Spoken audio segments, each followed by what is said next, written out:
Welcome to the Human Origin Project, where we explore the science of you.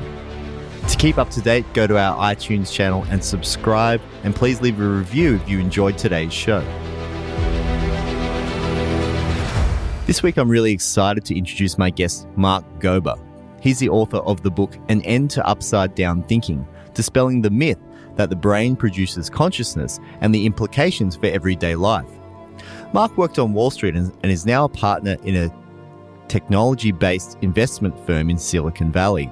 He graduated with a degree in psychology, which focused on behavioral economics, and wrote his thesis on Daniel Kahneman's Nobel Prize winning prospect theory. This is probably why I enjoyed this interview so much. Thinking Fast and Slow is one of my favorite books and completely changed my view of the world. Mark takes us through the evidence of psychic phenomena from the highest levels of academic research. But what really strikes me is the way he communicates it for conventionally minded people. Where does this advancing knowledge of consciousness leave us in society today? We explore these questions, but if you ever get the chance to see Mark in person, I highly recommend it, because the way his eyes light up when he talks about these concepts, you can see he's genuinely curious and he wants to know. And that's why I found this interview to be so intriguing. If you're interested in understanding consciousness outside the brain, grab a copy of his book, which we will link to in the show notes. I hope you enjoy it. Here's my interview with Mark Gober.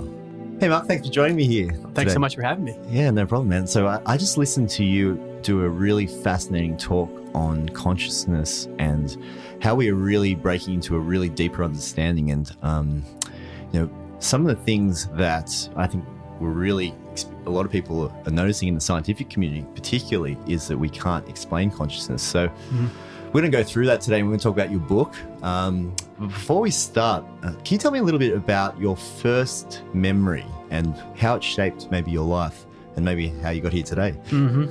Well, the first thing that came to mind is when I must have been around 8. I was playing a lot of different sports, but I decided to take tennis more seriously than others because one of the guys that I used to practice with started playing tournaments. I said, I'm going to play tournaments too. So I remember that. And that really shifted my life because tennis became one of my big focuses. And then I ended up playing in college and I was captain of the team in college. So it was a huge part of my life for my early years. And that decision was a critical one. Yeah, that really is, isn't it? And it really shaped like your college education, your youth really, based around sports. So tell us a little bit about your background. Obviously, you were a college sportsman. Yeah, college tennis player. I went to school at Princeton. And then after that, I worked in investment banking in New York starting in 2008. So I was there during the crisis, 2008 to 2010. And for the last 9 years or so, I've been at a firm called Sherpa Technology Group, and we advise businesses on technology strategy and things like that. And I'm a partner there based in Silicon Valley. Wow. And so you've actually just authored a new book, and it's really outside the realms of really the banking world, isn't it? And so what was your journey into that? Like what was the first moment where you began to see kind of these realms of the science of consciousness, really? It was unexpected. And it started with the podcast initially. That podcast didn't change my life, but in hindsight, it was like the first domino. And I was listening to a show called Extreme Health Radio, and I heard a woman on the show her name is Laura Powers, and she is psychic, and she communicates with non-physical entities. And I had never heard anyone talk about these things before. At the end of that episode, Laura talks about her own podcast called Healing Powers. So I decided to listen to that. Again, my life hadn't shifted or anything. I was just curious. And then I got really interested when I listened to all of her episodes dating back to 2011. I listened to all of them. And I wondered why I was hearing so many things about reality that I had never heard of before. So the short story is I then decided to research extensively, spent a year researching, and then decided to write the book that's now been published. And when you looked at that material, because the idea of reading the future or being a psychic as such seems very unscientific. And so your book is actually it's based in scientific literature. And so how did you find, the scope of publications information out there when you were kind of doing your research? It's a great question. I wonder how exactly I followed the breadcrumbs. But at first, I didn't know about any scientific research. I was hearing kind of anecdotal accounts, individuals who were saying things. And then I think I probably heard of a few people mentioned on the podcast, and then that led me to read books. And I think the first few that I read were by Dean Radin, who's at the Institute of Noetic Sciences, and he's one of the most credible guys in this area. And then once I started to do that, there were a lot more that I found. So it spiraled from there. And what I learned was that there's an entire body of research in this area that I just didn't know about before. And that's what shocked me, is that, wait, there's all this stuff. I just had never heard of it before. And most of the people that I know in my life, they've never heard of it either. And that's what I think intrigued me. Yeah, it really is a disconnect, isn't it? And I think this happens in a lot of scientific fields. Interesting and profound research happens, and it doesn't reach the light, or it doesn't reach kind of the wavelength of attention to make any kind of impact. And the stuff that you've kind of gone into really, and it's amazing in your book how you've kind of brought that to light. But I mean, let's go through a little bit of that. Some of the really, because there are some interesting studies, right? And they really crack your mind open when you.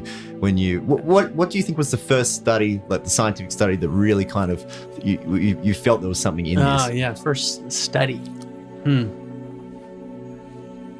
That's a really good question. It was probably some of the studies on telepathy, mind-to-mind communication, where people who are separated in two different rooms, one is basically sending a telepathic message, or trying to, of the image that he or she is seeing, and the other person's in the other room and doesn't know what that other person's looking at. And afterwards, the person who's supposedly receiving the message is asked to choose one of 4 pictures. And one of those 4 is the one that was being mentally transmitted. And of course, this person doesn't know which one it was. We would expect, if it were just a chance thing, that person would guess correctly 1 out of 4 times, or 25%, if it was just chance. But that person in the room ends up guessing right about 32% of the time. And when you combine the statistics, it's like the odds that's happening just by chance is more than 1 billion to 1. It's called a 6 sigma result. And these are like, you can win a Nobel Prize for 5 sigma. The Higgs boson particle, which won the Nobel Prize in physics, that was one of the biggest breakthroughs. That was a 5 sigma result. I mean, that's mind-blowing. It really is mind-blowing. And that was, I'd seen some studies on this stuff. I hadn't seen the specific ones that you talk about, where there's image showing. As a numbers guy, because you work with numbers every day, how did that, I mean, because you were talking about 25% to 32%, right? So the person in the other room will pick the picture that the person that they're telepathically connected to, 7% or 7 to 8% more than what statistically should happen. What do those numbers mean to you in terms of, like, did that kind of, was there a number thing going on there? Yeah, that's a good question. I think the fact that, I mean, maybe this is my background in psychology, where I did look at statistics a lot, and this is how we evaluated studies. Is it statistically significant that what's happening in the studies beyond what chance would predict, or the null hypothesis? So I was seeing this and said, oh my goodness, they did this many studies, and when you combine all the data, it's approaching 32, it's not approaching 25.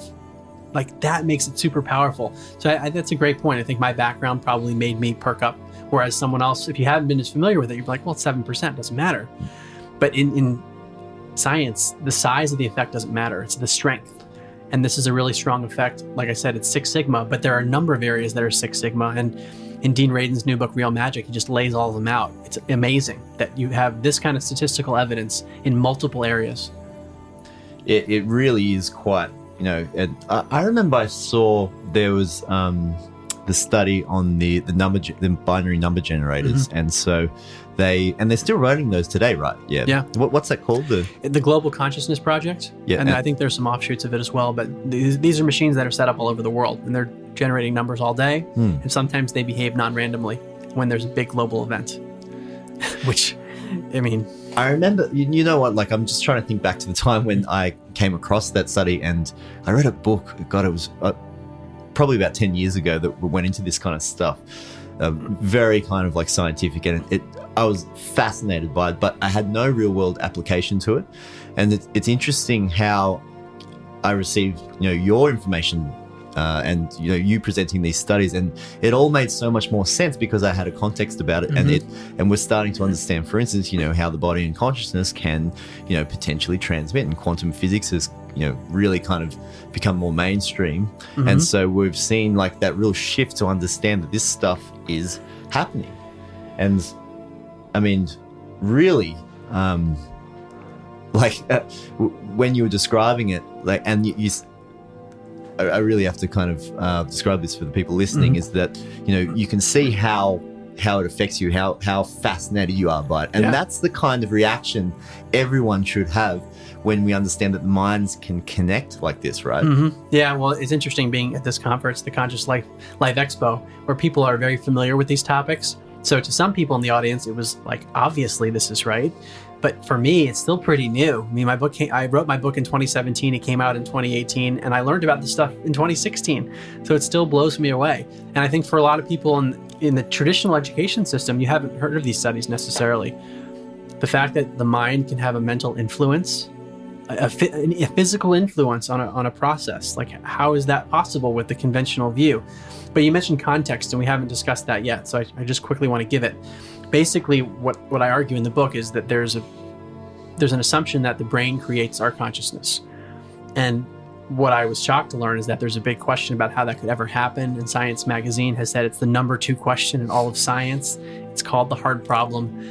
And what I'm arguing, and many others are arguing this too, is, well, we're asking the wrong question. The brain's not producing it, and that's why we haven't figured out how the brain does it. So the reverse is what I'm arguing is true, that consciousness is primary, and the physical world, including the brain, are all within consciousness. And if that's true, then we can explain things like telepathy and mental influence like psychokinesis. All these things make sense in that context. Yeah, it's something that, neuroscientists, and in the health profession and the health science realm, people get stuck in their fields, and they really try and break down things to the tiniest pieces, and they think the answers will be there. And we've just been breaking things down. I really think in the 20th century, we kind of went through a process of understanding each system, and medicine is very like this. We understand the heart and the digestive system, the brain, and we don't treat them as a whole, but really we're finding that everything comes together, and that when we don't look at it through that kind of multidisciplinary context, these kind of things don't make sense. And that's the beauty of all of this data we have coming up today.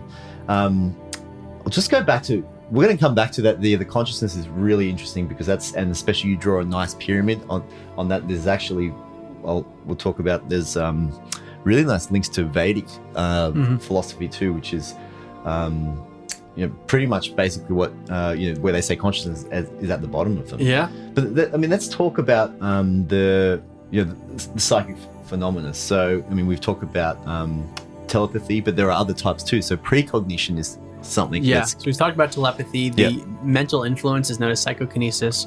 Precognition is the ability to know or sense the future before it happens. And there's some extreme cases of this, of like people dreaming the lottery numbers before they happen. And like there was a guy in Virginia recently who won the lottery, and he bought multiple tickets because he dreamt the numbers. Really? And so there have been cases like this where people have vivid dreams and then it happens. But like, it's how do you test that? It's hard. But they're more extreme and more like jaw-dropping. The studies that I think are the most interesting, because we can look at them from the mainstream scientific lens, these are ones where you're sitting and looking at a computer screen. I've done these before. You don't know what picture is going to be shown, and no one knows because the computer is randomly picking. Some of the pictures are like neutral. It's a mountain or a river or something very neutral that would not stimulate the body. Others are arousing pictures, a violent image, an erotic image, something that we know at a subconscious level would cause the body to like spike. The skin, the heart, the eyes, the brain, and the one I did was measuring pupil dilation at a very subtle level. We know that when these pictures are shown, afterwards, the body responds. What the researchers are looking at is what happens before the picture is even shown. That's the question.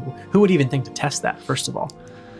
And what they find is that seconds before the picture is shown, the body reacts in a direction consistent with the eventual picture. Subtly, highly statistically significant again. So the body is like subconsciously knowing the future before anyone knows it. The researcher doesn't know, the person in the chair doesn't know, because the computer is randomly picking it.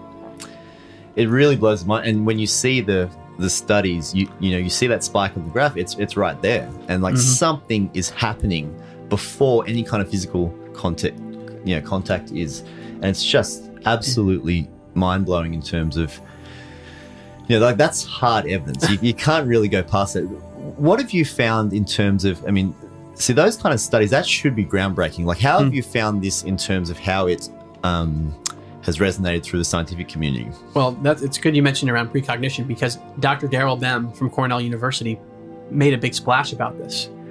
And he got an article published in a mainstream scientific journal because he was a mainstream psychologist, and he has a knack for being able to do that.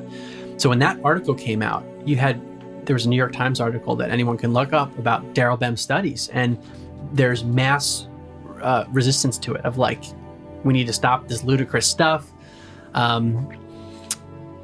People don't want it to be true necessarily. Some people, because it would require a rethinking of reality. Like if time doesn't move in the direction we think, so there's resistance to it. And I think you're right though, that the evidence is really strong.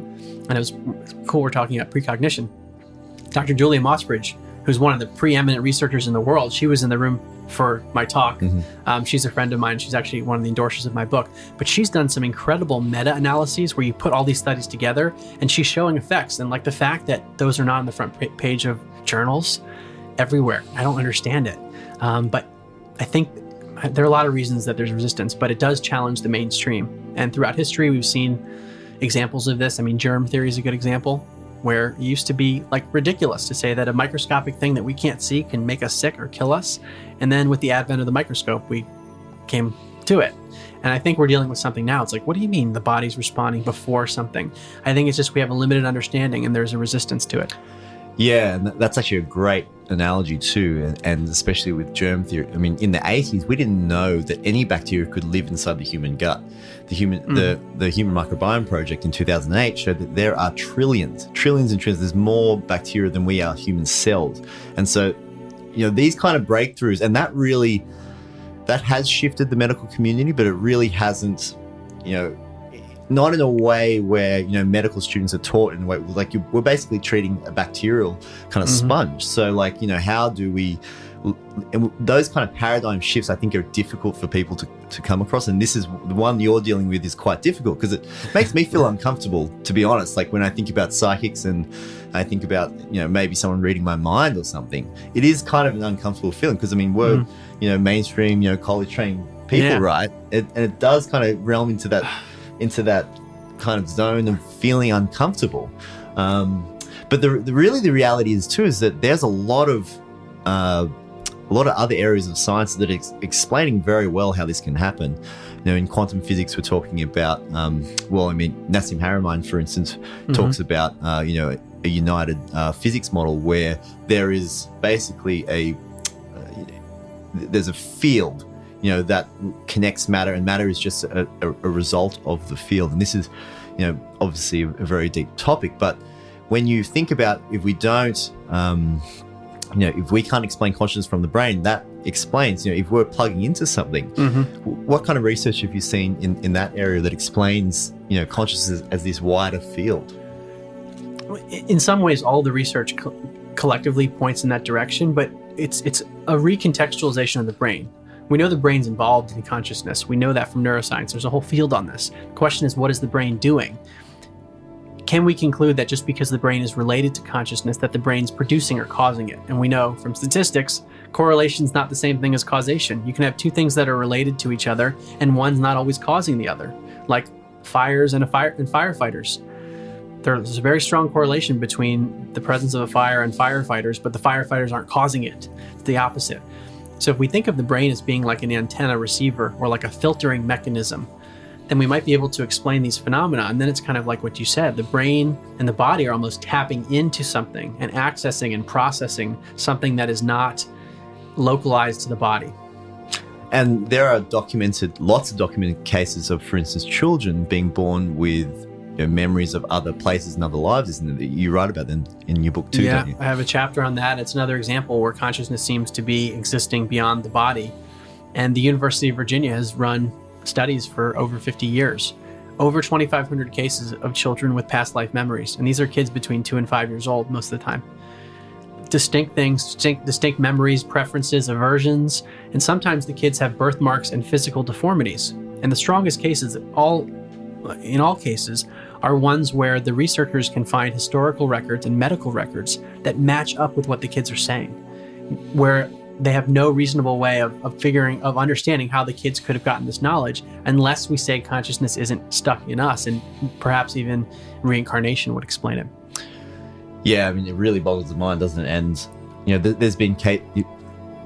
there was a case where there was an experience during pregnancy that influenced, what was Yeah, so there's an example of, in some cases, the children have birthmarks and physical deformities where the alleged previous life has nothing to do with the family, like that person was maybe on a different continent or a different city, something like that, where there was no connection. One of the cases that I show in the book is a little girl whose leg has constriction rings around it, like as if she had been tied up in ropes. And she's talking about a previous life where she was tortured and died in that manner. In fact, there was a person that died in the exact manner that the little girl described. And the mother of that girl had seen that person being carried away after he had died, because it was a gruesome death, while she was pregnant with her eventual daughter. So it's called a maternal impression. Maternal impression. There are cases where when the mother sees something that's traumatic during a certain part of pregnancy, the fetus then takes on some of those characteristics. So in some cases, that could explain these deformities or birthmarks, but in other cases, you can't even explain it because the mother didn't see something. And they're relating to things that are, in another, like some kids. And there's lots of documented, and I think there's programs in China as well where they take these kids and they try and learn from them, or they, in talented kind of programs or whatever, because they seem to have gifts. And it's kind of like, when they choose the next Buddha, they check if this kid has a level of knowledge. So there's an ancient practice there that seems to understand that some people are born with some kind of more knowledge, which goes back to that same question: is if the brain is the source of consciousness, how can that possibly happen? Yeah. Have you thought about a situation? If we think about in a pure matter-based world, how could that arise? Could there be some scrambling that just like kind of? I don't know, but I've heard people who are stuck in kind of a materialist perspective, that it's all material. The answer is something like, look, there's so much that we don't know about the brain and about the body and about the universe. Why should we just jump to the conclusion that it has to do with consciousness? I don't think it's a very strong argument. It's kind of it's like, well, we're going to figure it out at some point, even though we don't know what it is, but it's not that consciousness thing. To me, it's a much easier answer to say, look, we got it wrong with consciousness. We have to shift our perspective on it. And then all of a sudden, we can easily explain it, and we can explain so many mystical traditions that have been around for a really long time. It's now aligning with the science. And they all speak of very similar concepts and similar, all across the world, you see these, same teachings, and they talk of, the afterlife. And we now have documented, for instance, there's some cases in your book about near-death experiences, isn't there? And so what people experience during that. It's really important, and I spent a whole chapter on it in the book because I think it's so important. These are instances where a person is nearing death because of some kind of physiological trauma, brain injury, cardiac arrest, instances where we wouldn't expect the person to have lucid consciousness based on our current model of the brain, because the brain is damaged severely, or sometimes it's completely off because there's no blood flowing. And people describe a very similar chain of events. This has been reported since Plato's Dialogues, the Tibetan Book of the Dead, the Egyptian Book of the Dead. But in the last few decades, our resuscitation technology has gotten much better. So we're bringing people back from the dead, or what's close to the dead, and they're reporting this in huge numbers. There was a book in 1975 by Raymond Moody, Life After Life, that was like the first one that put this on the map. And now there's millions of cases. People talk about being enveloped by a warm light. They talk about positive emotions. They talk about unconditional love. Sometimes they see beings, like beings of light or mystical beings or deceased relatives. They talk about a life review where they experience their whole life in a very short flash. So they're reliving events as if they're there, but they relive the events through the eyes of the people that they actually affected. So if they were mean to someone, they're going to feel that in the life review. And in some cases, they feel the indirect effects. So there's a man named Daniel Brinkley who's had 4 near-death experiences. He's really famous for what he's experienced because every time he had a life review. In addition to going to other realms, and he was shown the future and some pretty crazy stuff, which he didn't know was the future at the time. But he basically in each of these near-death experiences, he starts his life at the beginning, relives all the events, and he was a Marine. So he relived the deaths that he caused as a Marine, and he felt the pain of those people that he killed. But not only that, he felt the pain of the children who would not have a father anymore. So this is all, again, pointing to the idea that consciousness is in this primary role and that we're interconnected. And somehow in this alternative, dimension or state of consciousness, it's like we're one big consciousness that can switch lenses in that state. Yeah, and the near-death experience is a little bit hard to quantify, isn't it? Because there's some studies that show that they experience sounds and stuff as it's happening, which is you can kind of measure that, can't you? So, but there's also been studies of mediums, hasn't there, where they actually use methods of, is it like 5 levels of blinding to make sure that, and then they have discussions with the. Explain that. Yeah, so a medium is someone who alleges to be able to communicate with dead people, and these have been reported forever. And you hear of cases where they're frauds. I mean, maybe some are frauds, but the question is, can anyone do it? Because if anyone can do it, we have to rethink the paradigm. The Windbridge Research Center has run a bunch of studies, and they have 2 peer-reviewed journal papers which suggest that mediums can in fact do this. Like you said, they use 5 levels of blinding. They call it quintuple blinding. The medium is on the phone with the researcher, and the researcher gives the first name of someone's deceased relative or close person. So the researcher isn't even related to the dead person. She gives the first name and then asks very specific questions. And what she finds, Dr. Julie Beischel, is that the mediums are able to give non-chance information about the dead person just by knowing the first name. How? And she's published 2 peer-reviewed papers on that, hasn't she? Yeah. And 2 peer-reviewed journal papers. It's unbelievable. And she's using the rigor that's applied to other areas of science. She studied pharmacology, immunology. Like, she's a scientist, and she had her own personal experience that led her to see a medium herself because her mother committed suicide, and some very remarkable things happened. She was given information that was clearly about her mother, but this was the weirder part that probably pushed her over the edge, which is that the medium started talking about a boy who had died in a car crash or something like that. And she's like, I went to an all-girls school. I don't know who this person is. Years later, she started dating someone, and she mentioned this mediumship experience from a few years ago. And the then boyfriend was like, oh my God, that's my friend from high school. So it was like a precognitive mediumship reading.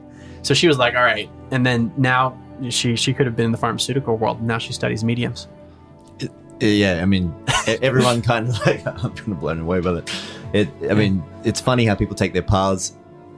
I mean, I'm meeting a lot of people now that are kind of, they've got their conventional training, and they're kind of jumping into different areas of speciality because, one, they find it so interesting, but 2, they just want to understand. And I mean, you're definitely one of those people because, but the thing is too, is that, when you come across something like this, you're looking for that modern day kind of validation, that scientific, and there is a level of that we do need to understand, isn't there? I'm trained in health, so like for me, I need to see the studies, and so, but when it comes at you like that, like a punch in the face, and it was it Dr. Jessica Utz that? Yeah. So explain to it. That's a good one. Yeah. Well, we haven't talked about remote viewing, so I'll just give a preface to that. Yeah. Remote viewing is, so another preface, the way I structure the book is that I look at a number of these independent phenomena. I have a chapter on each one. And my reasoning is, if any of these things are real, we have to flip the paradigm because we can't explain it. Well, if at all, if we say the brain produces consciousness. So I think the evidence is very strong in every area. One is remote viewing. And that's the ability to perceive something or see it when you're not there physically. So imagine sitting in a room, going into a trance, and like drawing something out that's on another continent that you've never seen before. The US government ran a program for more than 20 years where they used these psychic spies, remote viewers. And fortunately, in my research, I was able to go to the CIA's website and download declassified documents, which say, direct quote, remote viewing is a real phenomenon. I could stop the book there almost. Fact, done. I mean, I showed those in the presentation today. It's pretty jaw-dropping to see. And they even showed the science panel that reviewed it. They say the implications are revolutionary and that the evidence is too impressive to dismiss as mere coincidence. So that's one piece of evidence. Back to Dr. Jessica Utz. She was brought in by the CIA and Congress to evaluate the evidence for psychic phenomena back in 1995. And what she says in her publicly available report is that using the standards applied to any other area of science, psychic functioning has been well established. This woman in 2016 was the president of the American Statistics Association. And she's looking at the math and saying there's something here. And even more than that, in 2018, there was a paper published by American Psychologist, the official peer-reviewed journal of the American Psychological Association, effectively saying the same thing, looking at the accumulated evidence of all this controversial psychic stuff and saying that there's a real statistical effect if we use the same methodologies that we use elsewhere. I mean, there's no higher level of authority that you're going to get. And there's no one that's going to be more critical of the data than someone like Jessica Utz is it. Like it's so again, it's the kind of like punches in the stomach. If it is, that's almost how I feel, because it's still a pretty new paradigm shift of what if I'm being a rational person, how do I just reject that other than saying I don't want it to be true? And that's not being scientific. In other areas of science, we accept these things, and the statistics for these psychic phenomena are multiple times stronger than the statistics that we have, which say that aspirin prevents heart attacks. I'm sure there's a number of statins, for instance, and antidepressants. All the statistics are pretty concerning. And there was actually one case, the CIA, where they found someone in the African jungle, right? Yeah, one of the coolest cases. Is that recorded, or what's the... Former U.S. President Jimmy Carter confirmed that this happened. Okay, that's pretty credible. He's gone on record saying it. There was a downed Russian bomber. It was lost in an African jungle. And what's interesting about this case is that no one knew where this bomber was. And it had like secret code books on it, so people wanted to find it. And the traditional radar systems didn't work very well back then.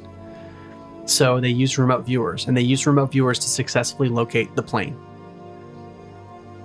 It really makes you think about they have to be using this quite a lot, surely, because it's so useful, because you can, you can basically do anything. But I mean, if the CIA are using it, you can, like you say, you can pretty much bank it that it's a real, and this is actually something that I was thinking about when I heard you talking is, how do you feel that this starts to apply, or how have you used this in day-to-day life, or where do you think this, potentially takes us?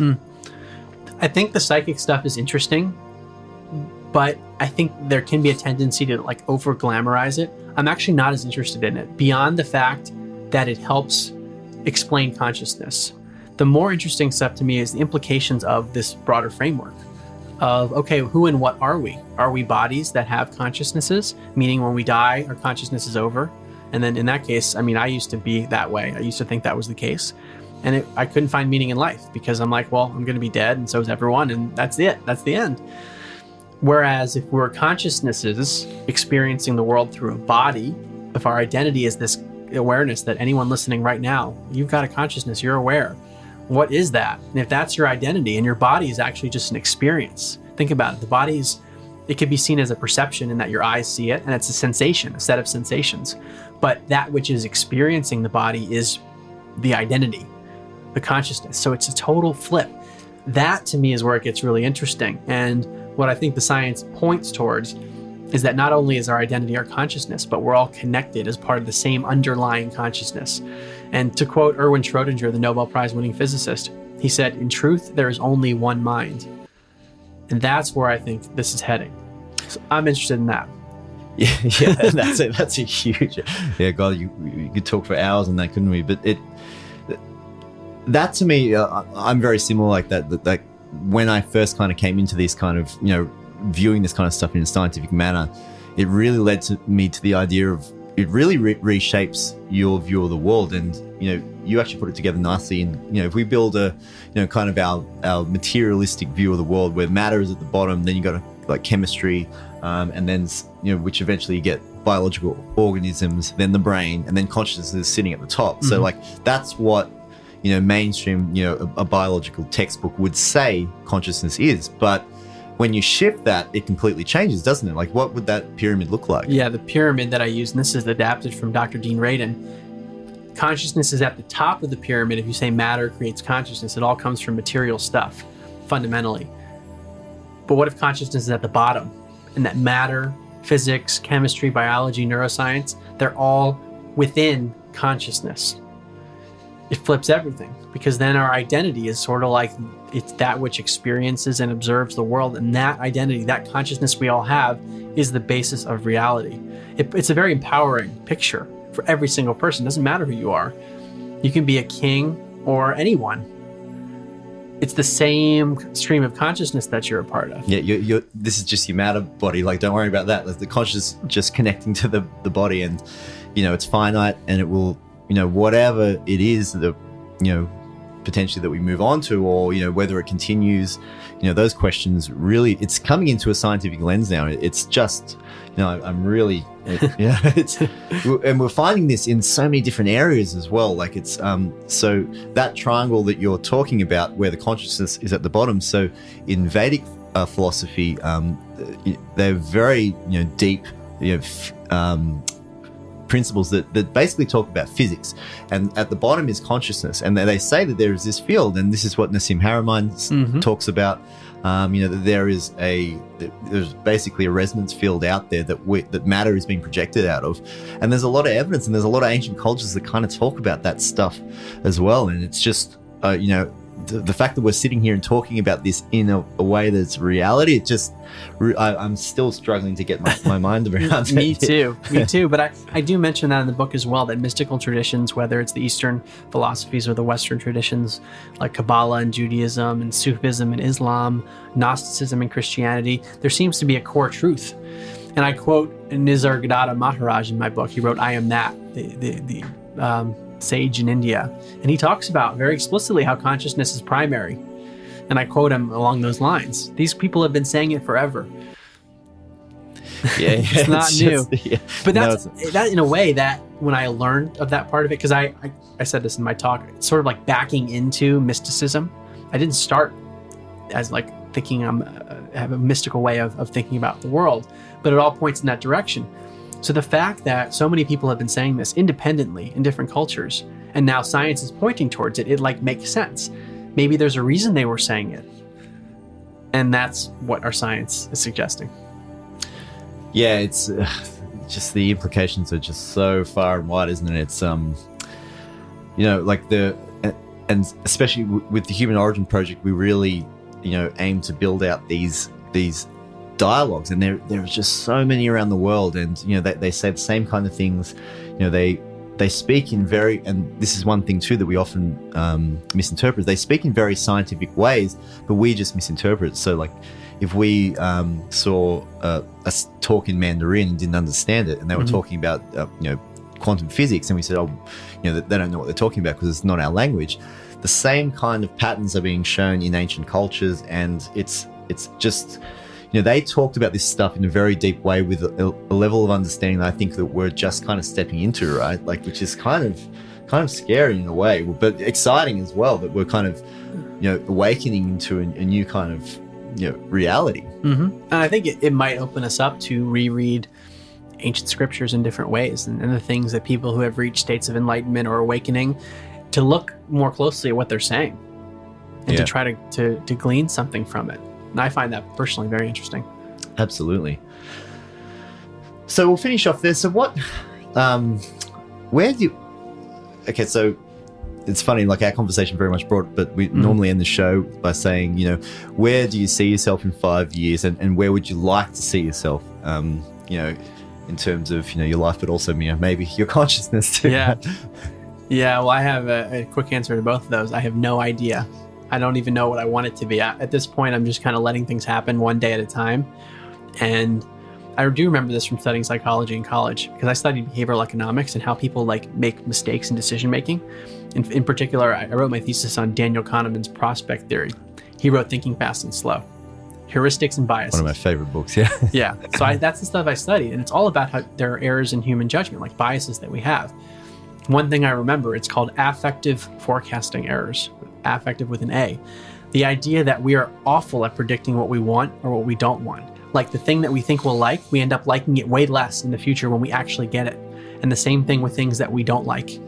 We end up disliking it way less.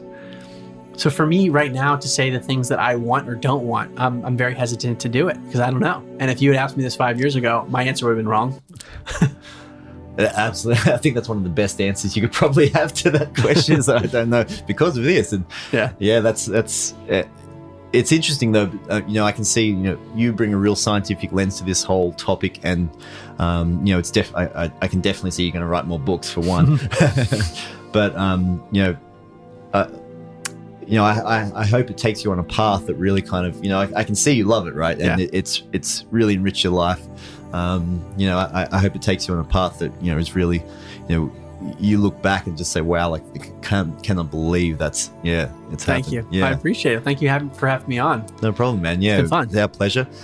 Tell us where everyone can find you. My website is my name, markgober.com, and it has more information on me and my book, An End to Upside Down Thinking. The book's available on Amazon, Barnes & Noble, and many other bookstores. And also I have a podcast that will be coming out sometime in 2019, hopefully around May. And I've interviewed many of the people that I talk about in my book. So I know for me, podcasts were really influential. Like it's one thing to read someone's book, but another to hear the person. And it's like, you'll hear my interview with Russell Targ, who ran the US government program in remote viewing. And when he talks about his conviction of like, there's no question about whether ESP exists, you end up in a conundrum of like, these people are saying these things. Do I have a way to disprove what they're saying? Or do I need to shift my worldview? And that's really what happened to me. It's unbelievable. Yeah, God, we're really excited for the podcast, but also, for your work. We'd love to have you again. Mark, thanks very much for joining us. And we really look forward. Thank you for writing this book too. It's absolutely brilliant. Well, thank you so much. It's been fun. Nice to meet you, man. Thank you for listening to today's show. For more information, you can read the full transcript, articles, and discussion on our website, humanoriginproject.com. You can visit us on social media at Human Origin Project on Facebook and The Human Origin Project on Instagram. Follow us on Twitter or join the forum boards and email list to keep up to date with all the new information. And if you enjoyed today's show, please subscribe on iTunes and leave a review because it helps others to find this information and helps us to bring you the topics you want to discuss and hear about. Until next week, I hope your life is filled with happiness, healthiness,